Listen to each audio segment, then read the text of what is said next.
Hello, my name is Chloe. I'm with Pencilish, and today I'm animating a scene. It's part of an opening title sequence for a series we're working on. I'm starting out just getting my rough poses down, so I'm getting the more important poses at like the end and beginning and like the major parts of this run cycle down before I start working on all the other poses in between.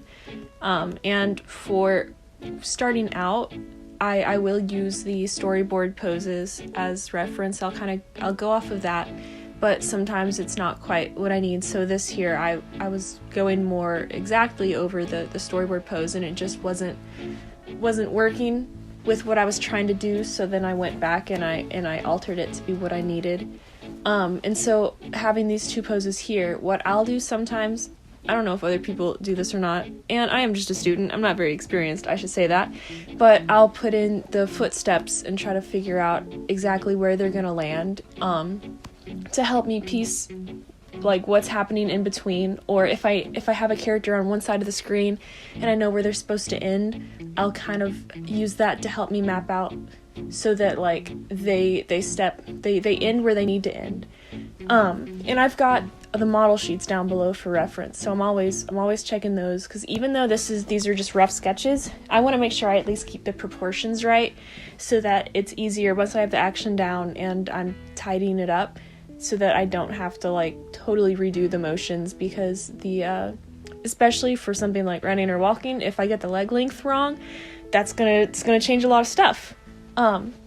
So I've got my footsteps in there, and now I've thrown in an arc. That arc is to help me kind of get that motion where I feel like it needs to be. Whenever you run or walk or any sort of movement, there's like an up and down to it. So when you step and your leg bends, that's like the low point. When your leg is all the way straight as you're like moving forward, that's your high point. And so keeping that in mind will make sure that the run feels correct and natural and not robotic in the movement.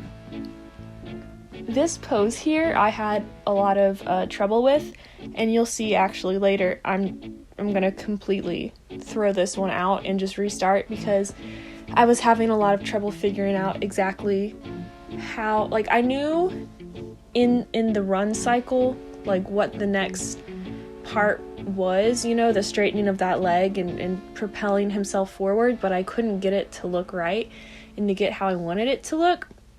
So I was struggling with that for a little bit, trying to get that right. Even with the arc, it wasn't what I needed it to be, but I moved on. I was like, it works for now. We'll see if we can get it better later.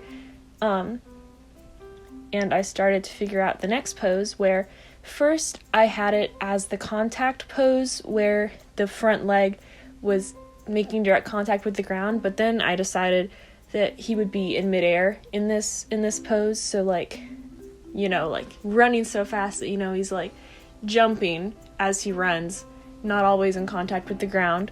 So I get his head where it needs to start, following kind of the arc idea that I set up earlier. Getting those legs jumping. And one thing that was tough about a lot of this is there is a lot of forced perspective. Like, his back leg is really going back there and shrinking as he's pushing himself forward. And that's something that I struggle with, is pushing that perspective, because it's hard enough to draw a normal perspective, and so trying to think through and exaggerate it the right amount where you feel like you have that energy in like the movements and stuff, but it also doesn't feel like just completely outlandish. So that was a struggle for me, but I feel like I was able to get it down actually a lot easier than I thought. One big blunder that I did do for this entire scene is this wasn't my first scene on the trailer. This was actually one of the last scenes that I animated, and for most of the not the trailer, the title sequence. For most of the title sequence, he's in his like little lucha libre costume, wrestling outfit, and so I was used to him wearing that, and like I pulled in the main model sheet with him in that costume.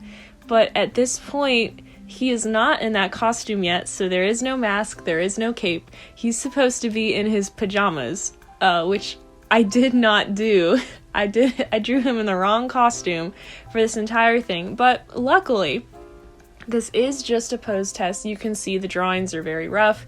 You know, his face is very, like, half the time I didn't even draw the mask in, which, like, thank goodness, because it is, with all those details, it is a little trickier when you're doing, like, tie downs for scenes and stuff. But because the drawings were, you know, so rough, it was very easy to go back through and, like, delete out, like, the cape lines and his boots and all of that, and just replace it with the pajamas once the time came and once the realization hit me that he was not in the correct costume. So at this point, I'm going back through. I feel like I have a pretty good sense of movement for the entire thing, but I need more drawings to start I guess at this point they are sort of in-betweens. It's such a short scene and it's such quick motion that, like, I kind of struggle to differentiate when something at this point is no longer, like, a key pose and is just an in-between. Because if this were, like, a slower walk cycle, like that contact pose I just did, I would have considered that one of the more important poses, but because he's moving so fast and it's so short and there's so few frames, it's like, I mean, I guess it's an in-between at this point.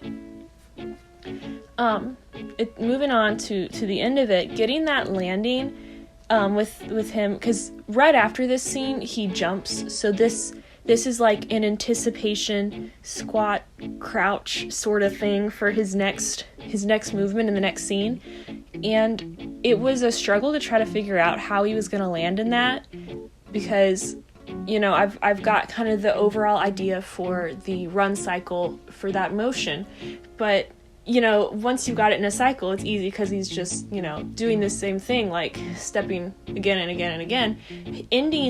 Starting and ending a run or a walk is always one of the harder parts for me, trying to figure out how to get into that motion and then how to get back out of it. So figuring out, pinning down that ending, I was afraid that it would feel really unnatural or out of balance because, you know, when I think about it, I feel like it shouldn't work, but when you watch through it, it actually works pretty well. His landing, it doesn't feel too... I think the part that worried me about the balance was that his other leg, you know, it's been one leg in front of the other, you know, stepping forward, and now they're both landing at, like, the same spot, so it felt like that shouldn't happen, but he was able to maintain the balance, and because he's preparing to jump, I think it worked, because it's not like he was stopping the motion, he was preparing for the next motion. So here's the finished scene with him in the right costume, and it was real fun to animate. Be sure to subscribe to the Pencilish Studios YouTube channel.